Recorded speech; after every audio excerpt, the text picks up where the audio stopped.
Muy bien.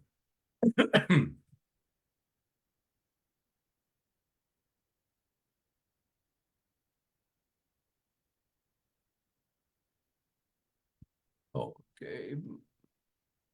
Wonderful, wonderful. We're going already live. This is PhD Fernando Coach here. I'm very happy to do this wonderful interview to an amazing person here. His name is Hector, and I'm very happy to talk about a very special topic, which is sacred masculine. Hello, Hector. Nice to see you Hey, how here. are we doing today? Nice to Wonderful. see you again, Ernesto. Fernando, I love being here and I love talking with you. It's been an amazing our conversations. Amazing, amazing, Hector. So, would you like to share with us who Hector is and what is his relationship with sacred masculine? Absolutely. It's been a lifelong journey for myself. And so you know, Hector's a very complex man.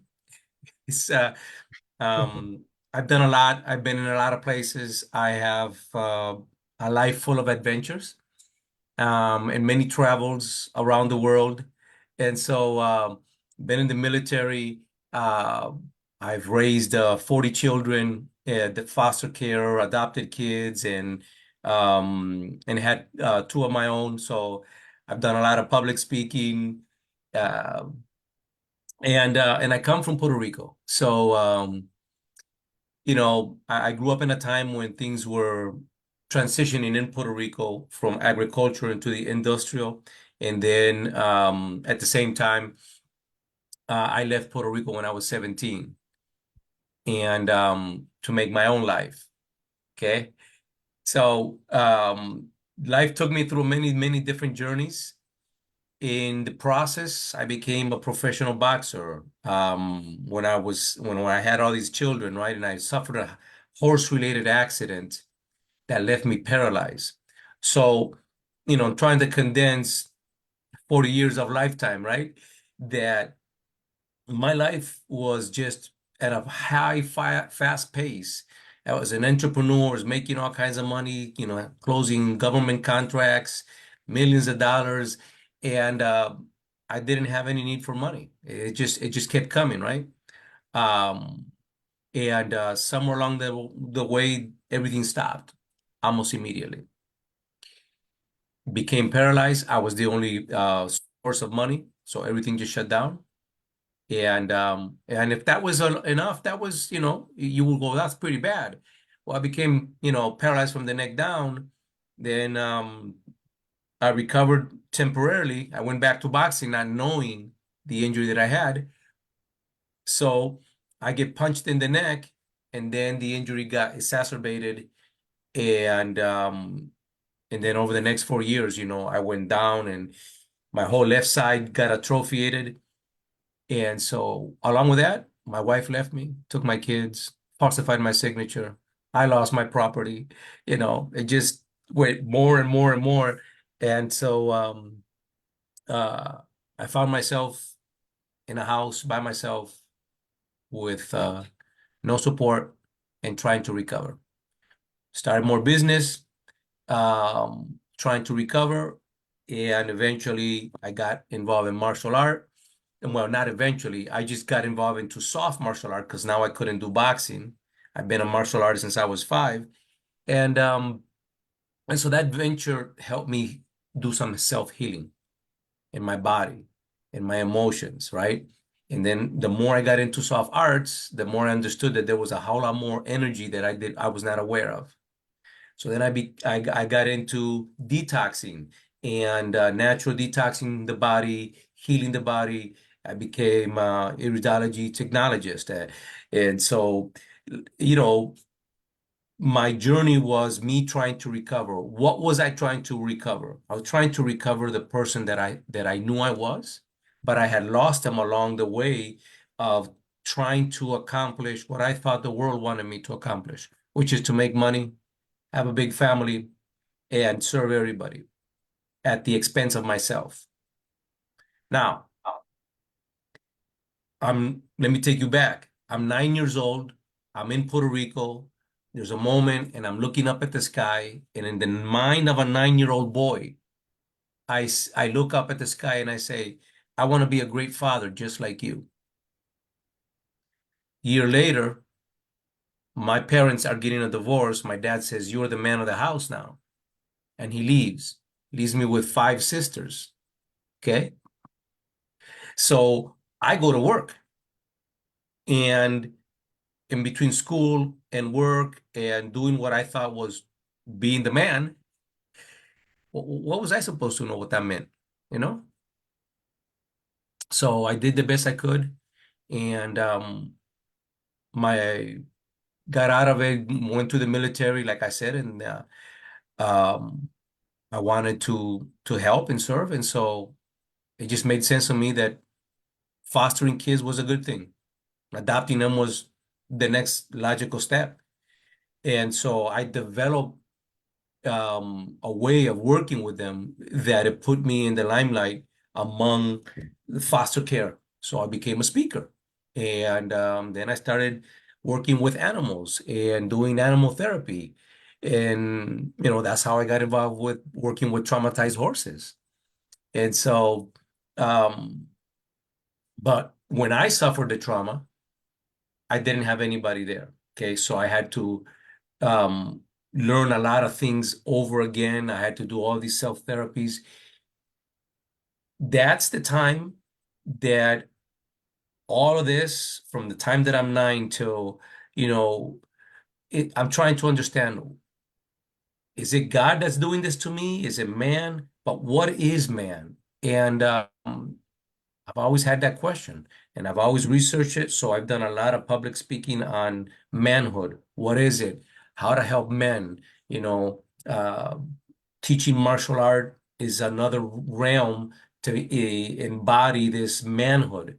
But there's more to it than that, right? I discovered that there are men that I know that are awesome in many ways, in the martial ways. They'll kill anybody. You give them one gun and you send them out, they'll kill 20 people and come back alive, right? That's an amazing feat to be able to do that.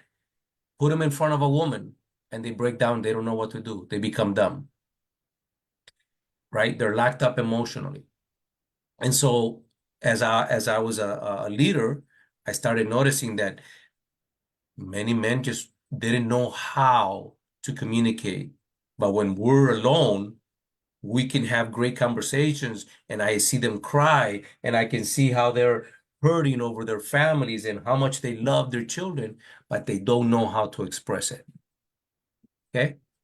And so that was part of my need, right?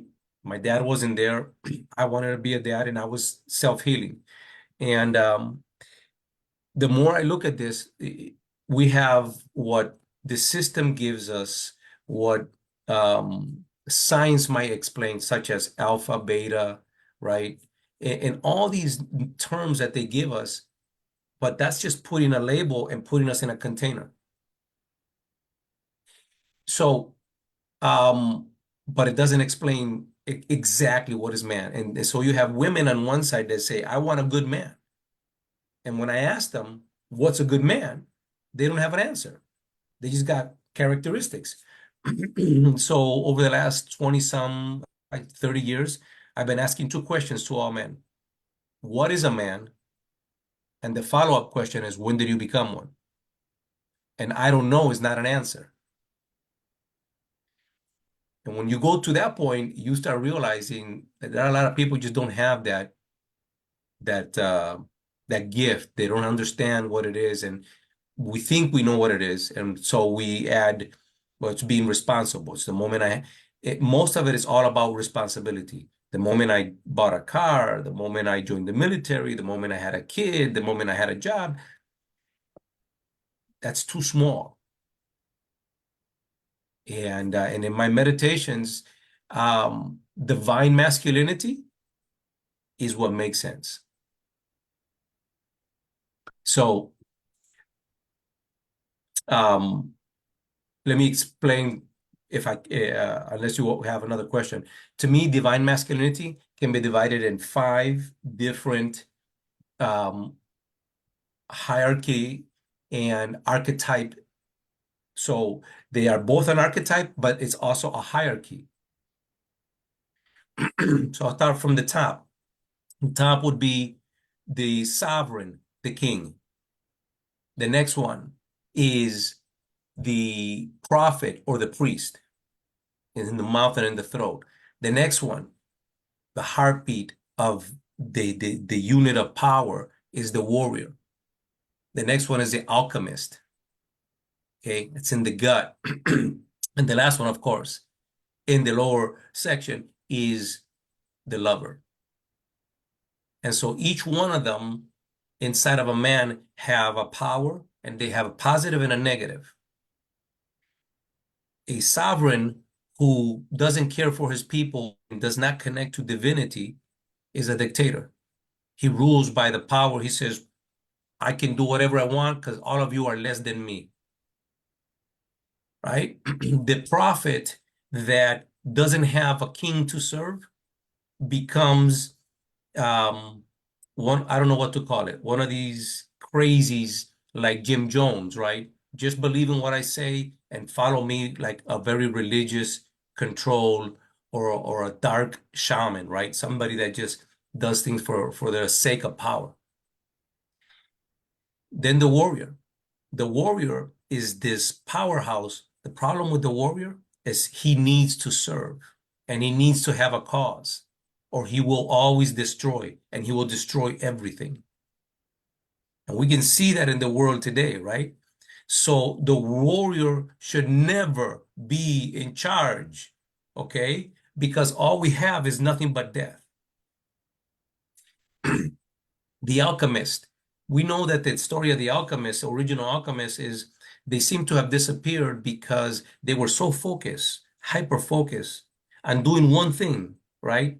Some people say it was because of greed. Some people say it was because of a good passion. They wanted to turn lead into gold. But the alchemist is the one that brings magic. The alchemist is the fun one. The alchemist is the one that wants to make life beauty. But you know what? That's all entertainment. And if you go too far into the entertainment, right, is to be amused. Amused is, let's break it down. Ah, and then mused. To muse is to think, and ah is to not. So what we have is you get to the point of entertainment so much that you're no longer thinking. You're no longer a person. You're just being entertained. And so then you have the lover. All he wants to do is make love. He doesn't want to work. He doesn't want to go to war. He doesn't want to vote. He doesn't want to do anything. So he gets fat and lazy because everything is, oh, let's just be all happy. And if you have any one of those out of balance with one another, then what you have is you have a distorted man or a collapsed kingdom, which is what I call the opposite of a divine masculine, is a collapsed man. It's all falling in. Okay. So to me, that exemplifies what each and every one of us, but it's also the relationship. So now how you relate to a woman, right? Are you the king that's always in charge? You got to relate on all 5 levels, right? And your love should be to the highest level of being a priest. And she's your temple, right? She should feel the passion of a warrior, but be wrapped in the magic of the alchemist. And the words that you speak to her should be the words of a prophet that causes her to absolutely, as we say in Spanish, right? When the sun and the moon meet, we will find the origins of the rivers of life.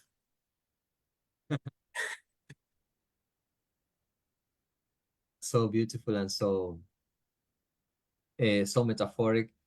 And I was wondering while you were talking, what would you say is the main distortion that many men are suffering in these modern times?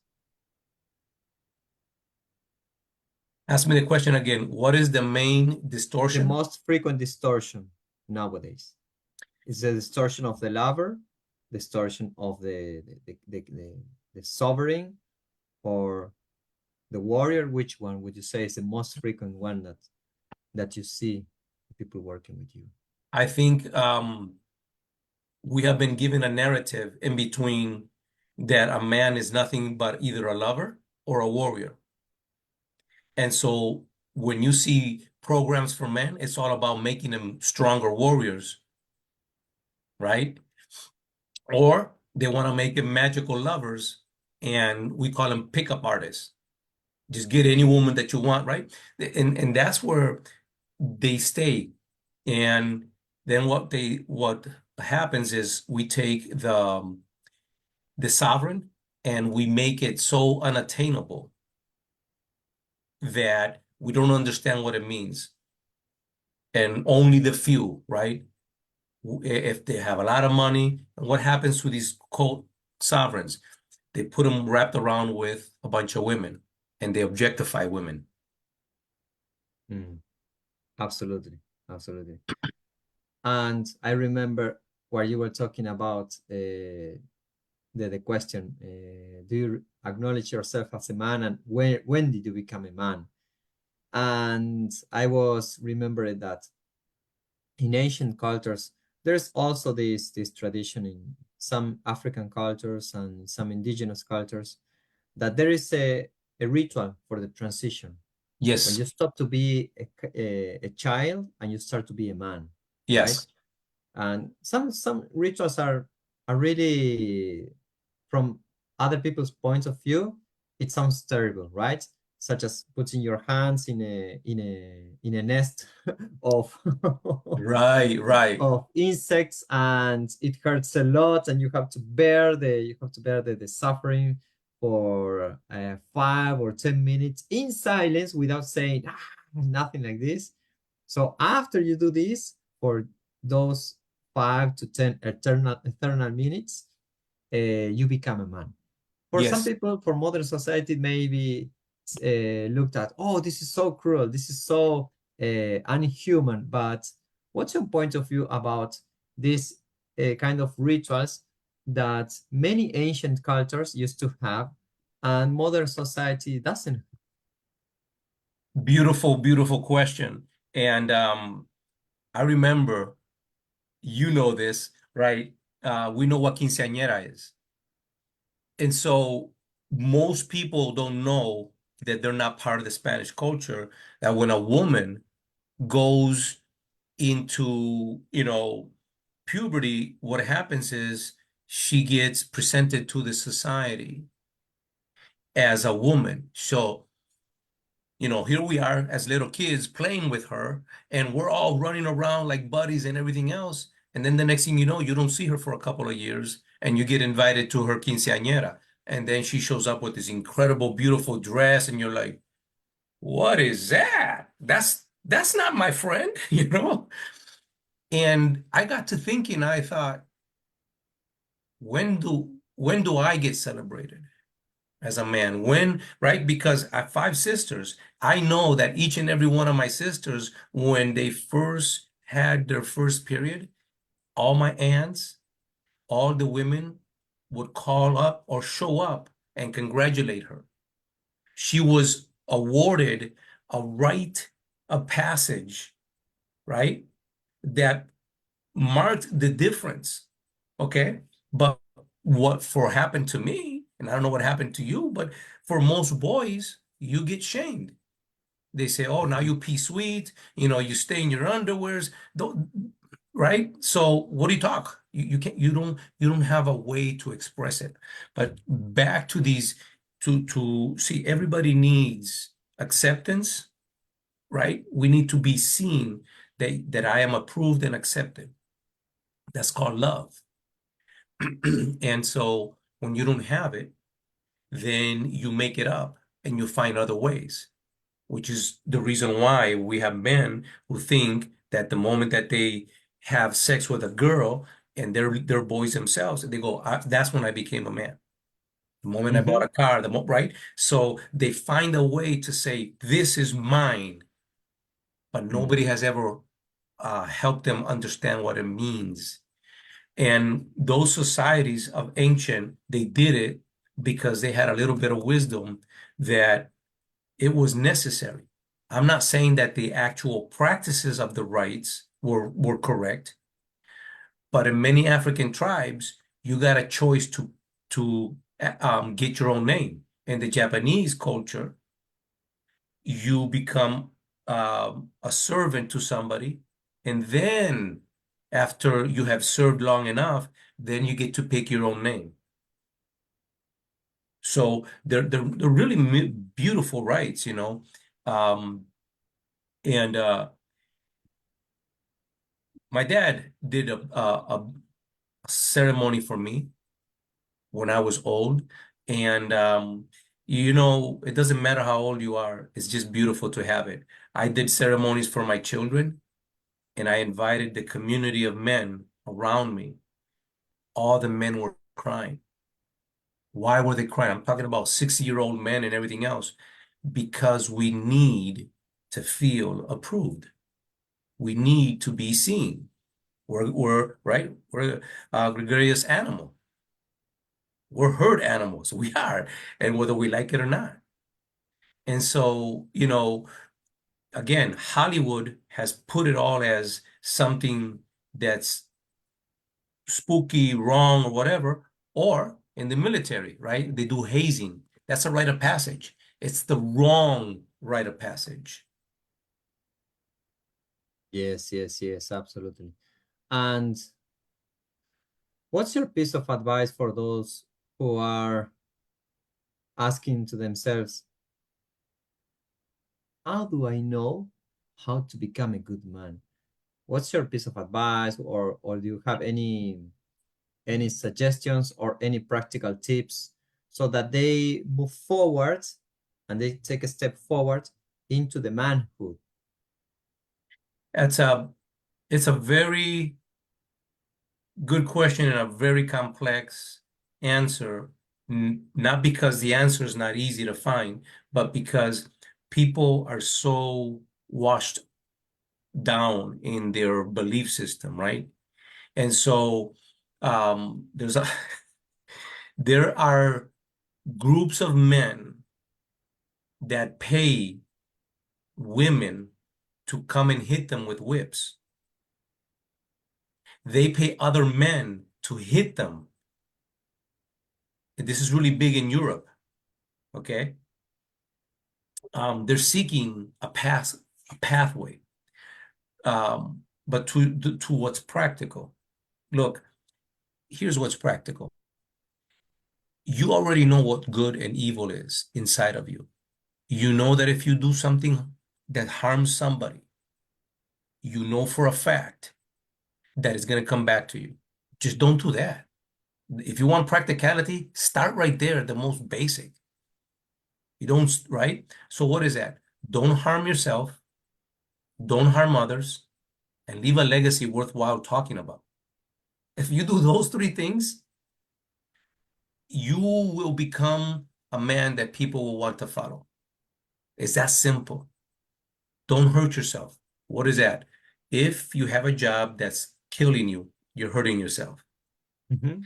If you have some kind of practices and vices that is not benefit for you because you don't feel awake, you don't feel alive, you don't have the energy, even if that's eating food, right? If you're fat, it doesn't matter your age. If you're fat and out of shape, you're doing harm to you. I don't have I don't have to say that. This is common sense. Okay? Exactly. That's what I'm talking about. Don't do the things that hurt you. Don't hang around the people that want to hurt you, that make you feel lower than who you are. Mhm. Find people that you can connect to that elevate you, that make you think better, that make you eat and practice better, right? Don't hurt yourself. Second is don't hurt anybody. It's simple. Right? What is that? You don't steal somebody's dignity. So if you and I have an argument, we both are heated, doesn't, okay, maybe it doesn't matter what the argument is about, but what I won't do is violate your dignity as a man. Mm. I will not violate a woman's dignity as a woman, and I will not violate the dignity of a child, right? So Shoot, I won't even violate the dignity of a dead person, if you know what I mean, right? You see how it's really not that hard. And um, and the last thing is leave, live a life that people want to say, you have got to talk to Hector. You have got to talk to Fernando. This guy is just super cool.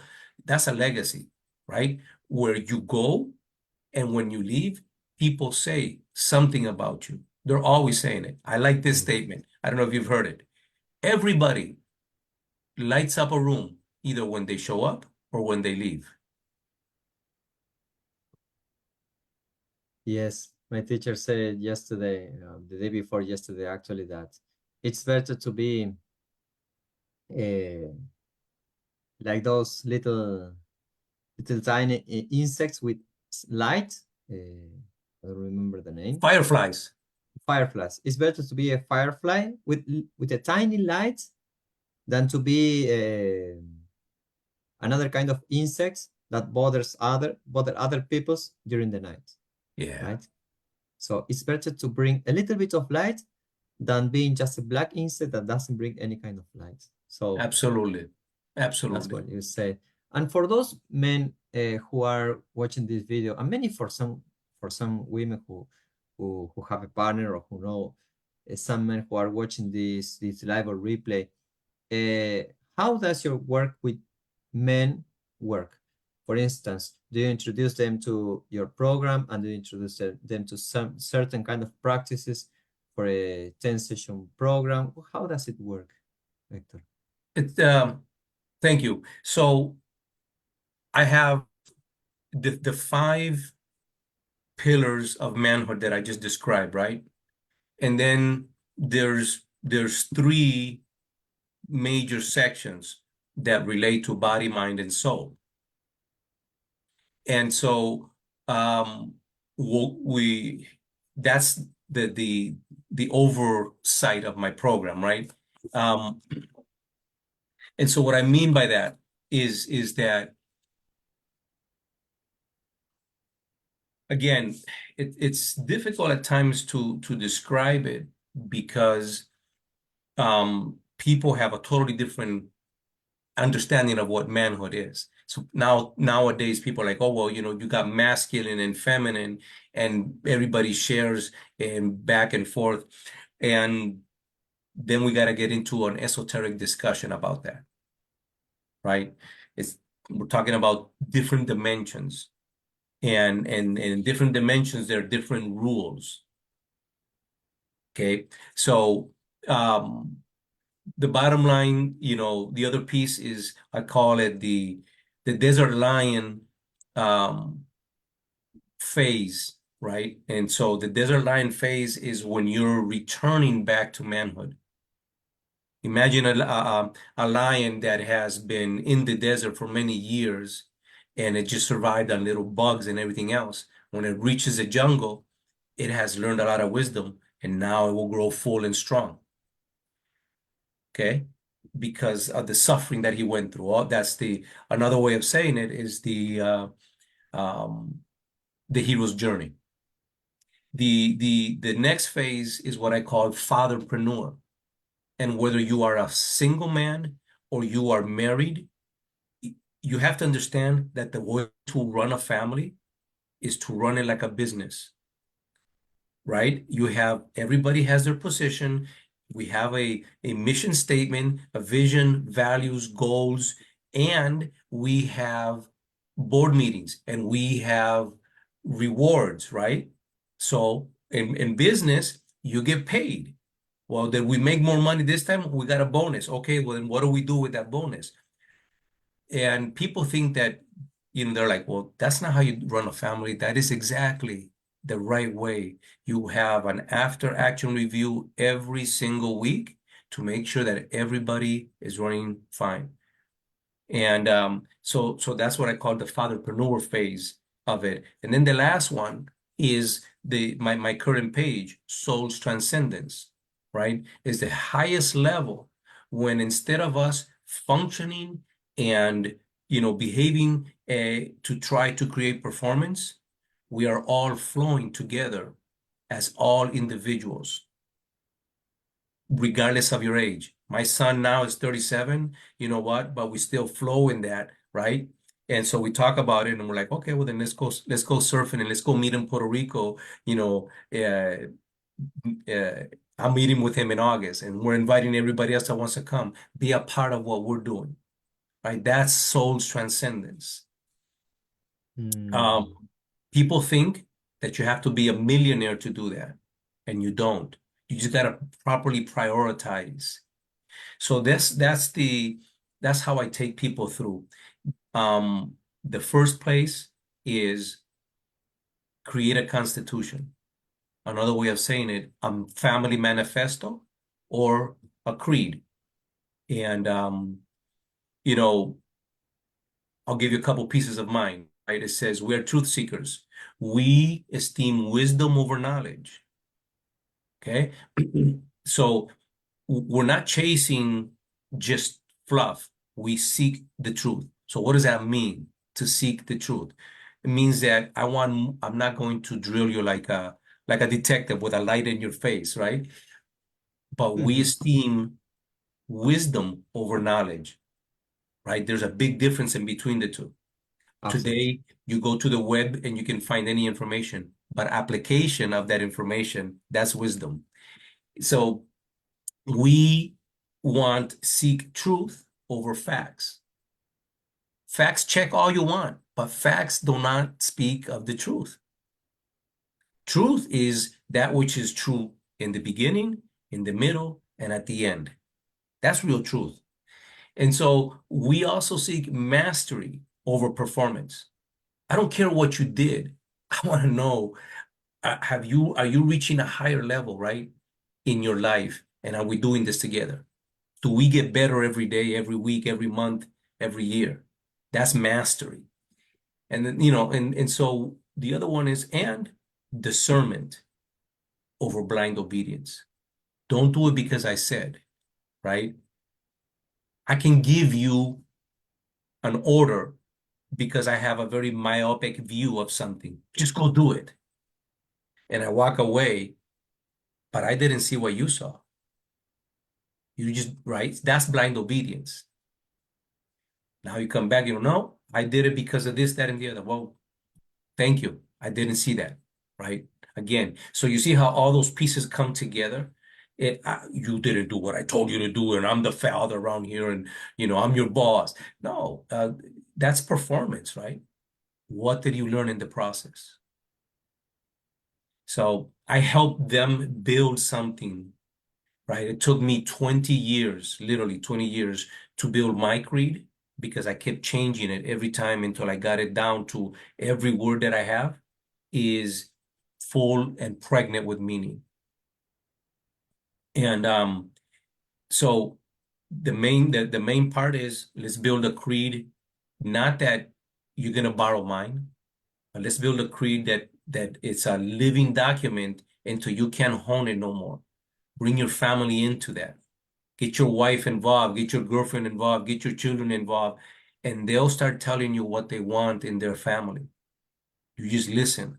And then you, as the architect, the alchemist, you give them a plate full of something so beautiful that it's divine, and they're like, yeah, yeah, you said it better than I did. And when you get that reflection back from your family, now you've built something that's beautiful. Ah, that's wonderful. That's wonderful. I feel this is something that is about 10 or 12 sessions, right? Just to be Yes, honest. it is. It is. Absolutely. Wonderful, wonderful. So wonderful. We will for those who are interested in working with Hector, we will just copy and paste his contact information here in the comments below. And would you like to share, Hector, some final remark or some final message to those men who are watching this live or replay? Thank you so much for that opportunity to be a lead. Um, Being a man is very difficult. Being a man in modern time is even harder. Being a man in modern time when you don't have any support system, or a role Mhm. model that you can say, this is what I want to make myself after, it's almost impossible.